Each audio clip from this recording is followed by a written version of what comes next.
Fair Credit Reporting Act makes it very clear that anyone with unauthorized charges or incorrect information in their credit reports can dispute about them. This can be done by sending a dispute letter to the creditor involved and sending a dispute letter to the credit bureaus. If you notice any misinformation in your billing statement or credit report, it is your right to file for a dispute.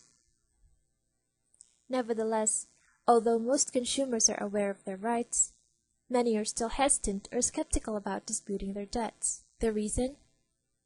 Some people believe that creditors won't listen, and disputing charges would just be a waste of time. Thus, rather than go through the trouble of disputing incorrect charges, some people choose to ignore the accounts in the hopes that they will go away. Unfortunately, when it's time for them to apply for credit, they realize they will just have to pay for the charges that they didn't owe since they no longer have the time to dispute the items. Don't let this happen to you. The fact is, the process of disputing doesn't need to be difficult and complicated. Let's discuss the correct steps of disputing charges and talk about how you can write an effective dispute letter that will elicit a positive response from creditors and credit bureaus. First, you do dispute within 60 days. You can only dispute charges for 60 days, so make it a habit to check your accounts regularly. Also, obtain a copy of your credit report at least twice a year to check its accuracy. Make sure that the charges are false. Before attempting to dispute, see to it that you are making a valid complaint. Send a dispute letter to all 3 major credit bureaus. Remember that each credit bureau creates reports independently. This is why credit reports are different from that of the report issued by another bureau. By sending a letter to all major bureaus, you can be assured that your report is updated accordingly. Make sure that your envelope is addressed correctly. Print the address clearly and see to it that it is addressed to the right department of the agency. Check each credit reporting agency's website to verify that you have the right address. Send via registered mail. Why is it important to send your letter via registered mail? You'll get a receipt proving you sent the dispute letter, the date it was received, and who received it. Keep record. It is recommended to make a duplicate copy of your dispute letter before sending it to the bureaus. Keep all copies of your correspondence with your creditors and credit bureaus for your future reference. Once you get the receipt back from your registered mail, staple that receipt to the appropriate letter.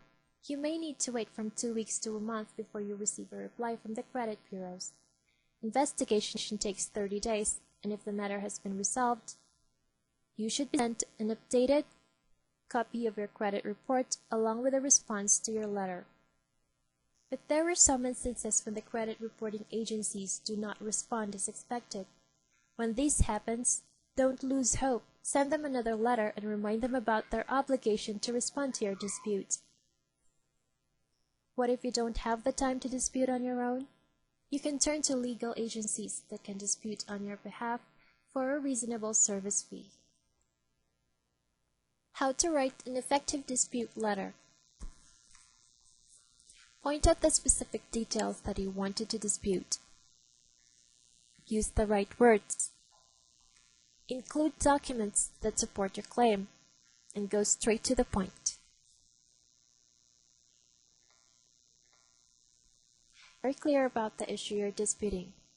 The best way to present your issue clearly is to include a photocopy of your report in your letter with the items in dispute underlined or encircled. This isn't the time to use vague or flowery words. A precise and simple dispute letter is best. There's no need to impress the bureaus. It's like erroneous, misleading, incorrect, outdated, wrong, are some of the terms that you could use to accurately describe your complaint. If you're disputing about charges that have been paid, it would help to enclose copies of your receipts with your letter, but remember, never send the originals. There's no need to fill your letter with a very long explanation of why you think the details are wrong. A wordy complaint full of information nothing to do with the dispute may get your complaint rejected. The credit agencies are not interested in whether this is an account that was opened by your ex-boyfriend or ex-girlfriend without your permission. Just tell them it's not yours. Take note that unauthorized charges are not the only information that you can dispute. Check your credit report for any errors in your personal identification details, old charges that have already been paid, or inaccurate remarks. Make sure sending a dispute letter to the right people. If there are charges in one of your credit card accounts, you need to dispute this with the credit card company, not the crediting agencies. You only dispute something like the credit agencies if you can't get anywhere with your credit company and it's now appearing on your credit report.